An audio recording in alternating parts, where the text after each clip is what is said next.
Bismillahirrahmanirrahim. Assalamualaikum warahmatullahi wabarakatuh. Saya mewakili teman-teman dari kelompok 3 akan mempresentasikan dan menjelaskan mengenai kajian pustaka.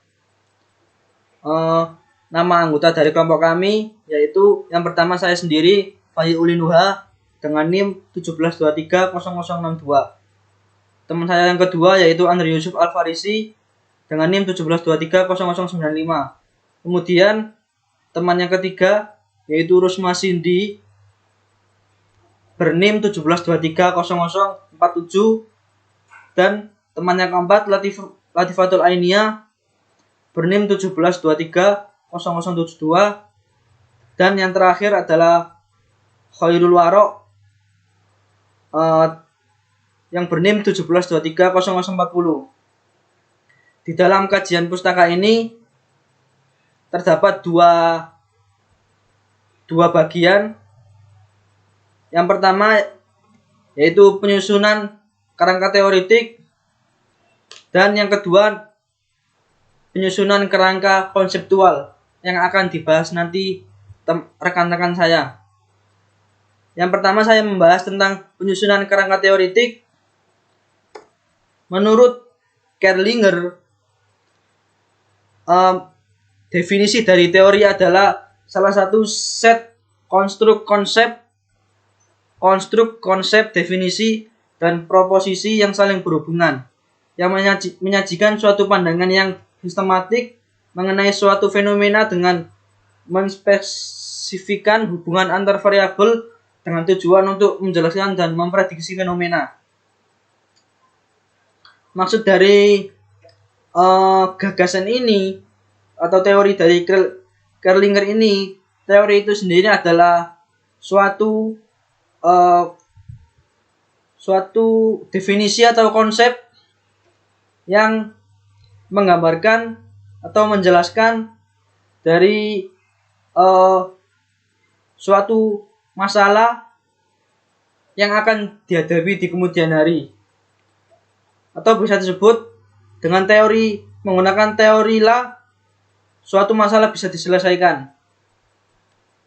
Kemudian pengertian dari penyusunan kerangka teoritik itu, yang pertama adalah kerangka teoritis adalah dukungan dasar teoritis sebagai dasar pemikiran dalam rangka pemecahan masalah yang dihadapi peneliti. Kerangka teoritis merupakan bagian dari penelitian, tempat peneliti memberikan penjelasan tentang hal-hal yang berhubungan dengan variabel pokok, subvariabel, atau pokok masalah yang ada di dalam penelitiannya. Dan menurut Kamus Besar Bahasa Indonesia, teori adalah pendapat yang dikemukakan sebagai suatu keterangan mengenai sesuatu kejadian, asas-asas hukum-hukum umum yang menjadi dasar suatu kesenian atau ilmu pengetahuan, serta bisa disebut juga pendapat, cara-cara, atau aturan untuk melakukan sesuatu. Teori itu sendiri merupakan informasi atau karya ilmiah yang paling luas bidang cakupannya melalui unsur metodologis penelitian, dan teori juga disebut informasi ilmiah yang lebih spesifik dan lebih mendetail dalam cakupannya. Tujuan adanya kerangka teori ini dimaksudkan untuk memberikan batasan-batasan tentang teori-teori yang dipakai sebagai landasan penelitian yang dilakukan. Dalam menentukan atau membuat kerangka teori dalam proposal penelitian, peneliti diharuskan mencari teori-teori yang atau prinsip yang diberikan dengan masalah yang diteliti.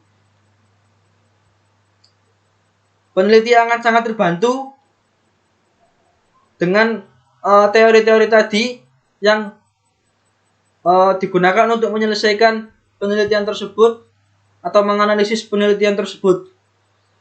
Dan tentunya pembaca dari peneliti tersebut juga akan lebih paham jika ada kerangka teorinya. Kemudian peranan kerangka teori dalam penelitian ada 6. Yang pertama, membantu peneliti dalam menyusun hipotesis penelitian.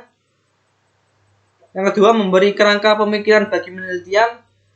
Yang ketiga, membantu dan membangun ide-ide yang diperoleh dari hasil penelitian. Yang keempat, membantu peneliti dalam penyusunan hipotesis penelitian.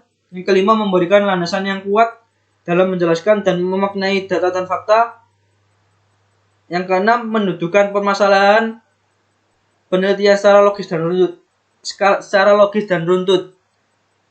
Keenam, peranan tersebut kesimpulannya yaitu akan memudahkan peneliti dalam melakukan penelitiannya tersebut.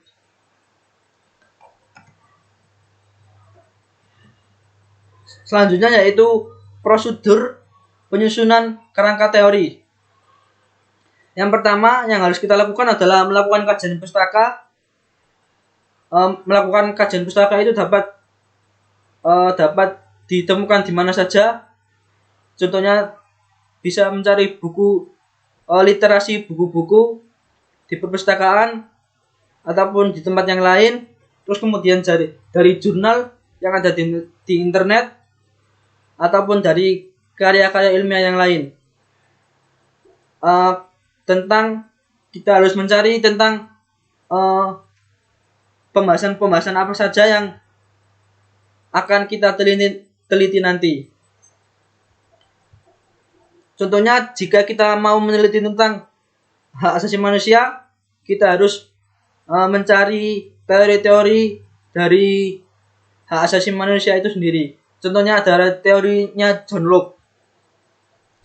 Terus kemudian langkah yang kedua yaitu melakukan sintesa atau memodifikasi antara teori satu dengan teori yang lain dalam satu bidang pembahasan. Contohnya tentang teori hak asasi manusia tadi. Teori yang pertama adalah menurut John Locke. John Locke mengungkapkan bahwa hak asasi manusia adalah hak yang diberikan oleh Tuhan kepada manusia sebagai hak yang kodrati, dan orang lain tidak bisa mencabutnya dari orang itu karena merupakan hak yang langsung diberikan oleh Tuhan. Kemudian menurut teori yang kedua yaitu teori yang dikemukakan oleh Miriam Budiarjo, hak asasi manusia adalah hak yang dimiliki setiap orang sejak lahir di dunia dan sifatnya universal karena hak dimiliki tanpa adanya perbedaan, baik ras, gender, maupun yang lainnya. Jadi antara teorinya John Locke dan Miriam Budiarjo ini saling melengkapi atau saling menambahi. Di teorinya John Locke itu cuma ada hak yang diberikan oleh Tuhan kepada manusia dan manusia lain tidak bisa mencabutnya. Sementara di teorinya Miriam Budiarjo itu ditambahi yaitu hak yang diberikan oleh Tuhan tanpa memandang dari mana manusia itu berasal atau tidak memandang ras, suku ataupun budaya. Jadi Tuhan tidak membeda-bedakan antara hak asasi manusia orang suku Jawa dengan hak asasi manusia orang suku Dayak. Jadi sama derajatnya hak asasi manusia itu sendiri dan manusia lain tidak boleh mencabutnya. Kemudian tahap yang ketiga yaitu menyusun kerangka pemikiran, yaitu membuat kerangka pemikiran sendiri secara logis, runtut, dan rasional. Dari tahap 1 dan 2 tadi, kita kan sudah memiliki atau mendapatkan tentang teori-teori dari para ahli. Dan di tahap ketiga ini, kita sendiri yang menyusun pemikiran atau gagasan mengenai penelitian yang akan kita lakukan. Contohnya, berdasarkan dua teori HAM tadi menurut John Locke dan Miriam Budiarjo, kita bisa mendefinisikan sendiri atau menjelaskan sendiri mengenai arti dari HAM itu sendiri. Bismillahirrahmanirrahim. Assalamualaikum warahmatullahi wabarakatuh. Di sini saya Andri Yusuf Alfarisi akan melanjutkan materi yang sebelumnya. Di sini saya akan menjelaskan tentang fungsi kerangka teori dalam penelitian dan juga penulisan kerangka teori. Untuk yang pertama langsung saja, fungsi kerangka teori dalam penulisan. Fungsi kerangka teori secara umum bahwa teori berfungsi untuk meramalkan atau memprediksi jawaban atas permasalahan penelitian. Teori menjelaskan mengenai hubungan antar konsep, antar variabel, serta berbagai penjelasan mengenai gejala yang ada. Adapun fungsi kerangka teori dalam penelitian menurut ahli ada beberapa item. Yang pertama yaitu memperjelas dan membatasi masalah yang diteliti. Yang kedua, memandu peneliti untuk memilih metode yang sesuai dengan permasalahan dan tujuan. Yang ketiga, memandu peneliti untuk menjawab rumusan masalah yang ditanyakan dalam bentuk hipotesis penelitian. Yang keempat, memandu peneliti untuk menyusun instrumen penelitian yang akan digunakan untuk mengumpulkan data. Memandu peneliti untuk analisa data guna menjawab rumusan masalah dan menguji hipotesis. Yang keenam, memandu peneliti untuk mendeskripsikan data hasil penelitian. Dan yang terakhir, memandu peneliti untuk membuat kesimpulan dan juga saran. Yang selanjutnya yaitu sistematika penyusunan kerangka teori. Nah, pada bagian ini, teori dikemukakan dalam kaitannya dengan penggunaannya secara praktis. Bagaimana diaplikasikannya dalam penelitian? Seperti diketahui, teori pada umumnya dapat dibicarakan semata-mata sebagai teori itu sendiri. Teori juga dibicarakan berkaitan dengan penggunaan dalam analisis. Untuk selanjutnya, hal yang tidak kalah penting sebelum menyusun kerangka teori adalah mengetahui unsur-unsur yang terkandung dalam kerangka teori. Berikut ada beberapa unsur yang harus tercantum dalam pembuatan kerangka teori. Yang pertama, judul teori, seperti semiotika, feminis, dekonstruksi, dan lain-lain. Yang kedua, penemu atau penggagasnya. Yang ketiga, konsep-konsep kuncinya seperti icon, indeks, simbol, dan lain-lain. Keempat, sejarah perkembangan secara singkat. Kelima, bagaimana aplikasi dengan contoh-contoh secara nyata sesuai dengan objek penelitian. Sebagai alat teori yang paling baik adalah yang paling baru. Apabila ada teori yang sudah disempurnakan, maka digunakanlah teori yang sudah memperoleh perubahan tersebut, yang artinya sudah direvisi teori tersebut. Ada beberapa langkah penting berikut agar teori tersusun secara sistematis dan rapi. Yang pertama, definisi atau penjelasan dari suatu variabel penelitian yang dikaji. Definisi atau pengertian suatu variabel dari berbagai pakar. Lalu mengemukakan dari pendapat masing-masing pakar, kemudian dikemukakan pendapat dari peneliti. Yang kedua, konsep-konsep penting yang perlu dikaji dari suatu variabel, yaitu mengemukakan konsep variabel yang diteliti dari para pakar, kemudian konsep-konsep yang mengandung dan yang bertentangan dari suatu pakar dengan pakar lainnya. Dan selanjutnya, faktor-faktor yang mempengaruhi variabel yang diteliti, seperti mengemukakan faktor-faktor yang mempengaruhi dari pendapat para pakar. Dan selanjutnya yaitu temuan kriteria pengukuran variabel yang dikaji, atau menemukan kriteria pengukuran pada dimensi atau indikator yang sesuai variabel yang dikaji. Jadi, posisi kerangka teori bagi penelitian amat sangat penting, karena tanpa teori, penelitian akan sulit dilakukan secara tersistem atau tersusun secara rapi.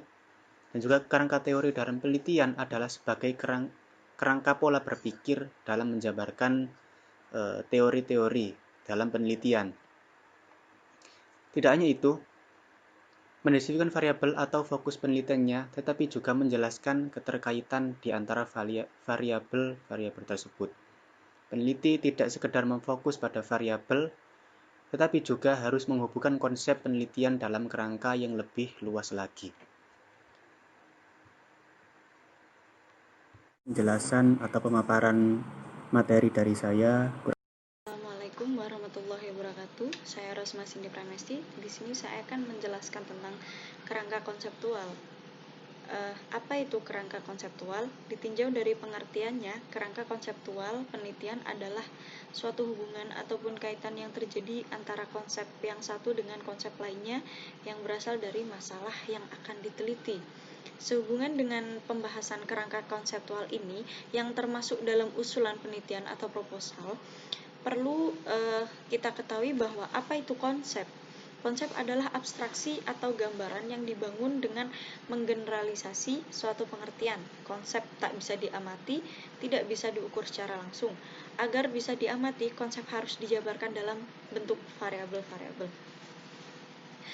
Kerangka konsep merupakan susunan konstruksi logika yang diatur dalam rangka menjelaskan variabel yang diteliti, di mana kerangka ini dirumuskan untuk menjelaskan konstruksi aliran logika untuk mengaji sistematis kerangka konseptual. Kerangka konseptual ini ditujukan untuk memperjelas variabel yang diteliti sehingga elemen pengukurnya dapat dirinci secara konkret. Adapun peranan teori dalam kerangka pemikiran yakni sebagai berikut.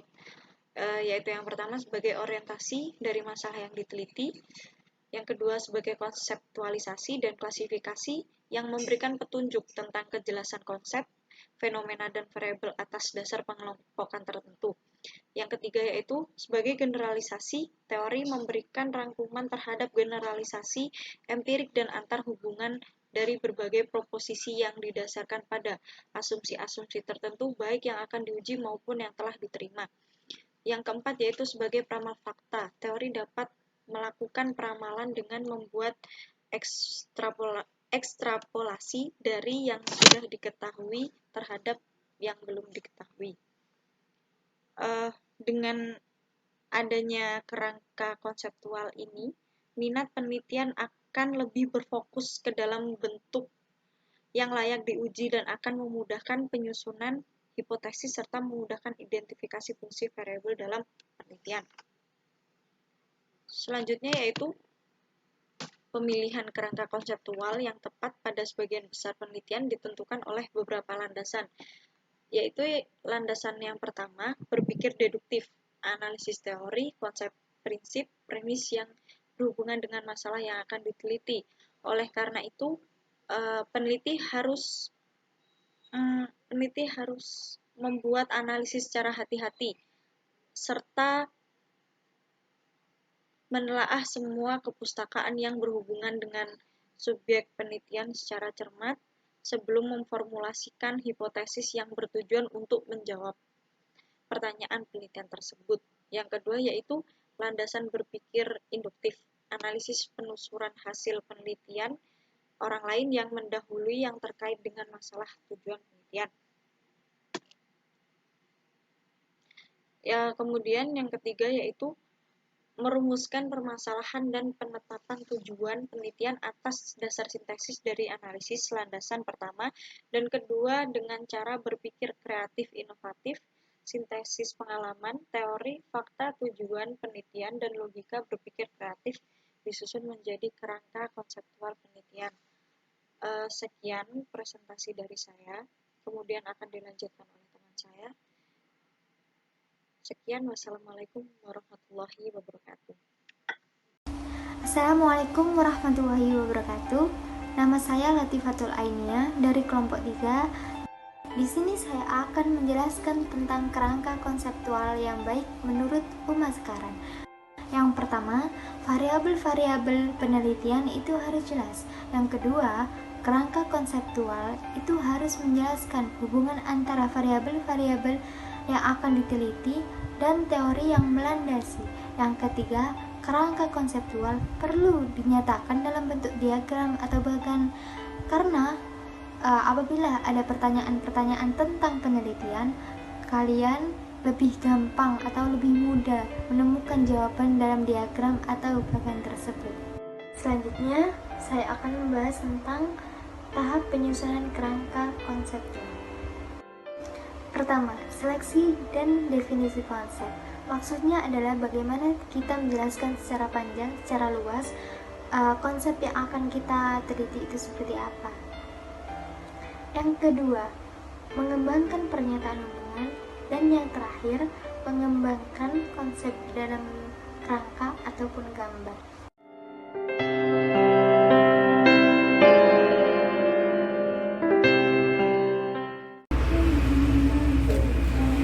Bismillahirrahmanirrahim. Assalamualaikum warahmatullahi wabarakatuh. Pada kesempatan kali ini saya akan menjelaskan tentang kerangka konseptual, yaitu kerangka suatu hubungan ataupun kaitan yang terjadi antara konsep satu dengan konsep yang lain yang berasal dari masalah yang diteliti. Yang kedua adalah manfaat dan tujuan. Sebenarnya apa sih manfaat dan tujuan kerangka konseptual ini? Adalah untuk menghubungkan antara menjelaskan maupun menjelaskan mengenai topik atau lama yang akan dibahas. Yang kedua adalah untuk menyederhanakan pengertian atau ide-ide maupun gejala-gejala sosial yang digunakan pada suatu masalah pada laporan yang lengkap.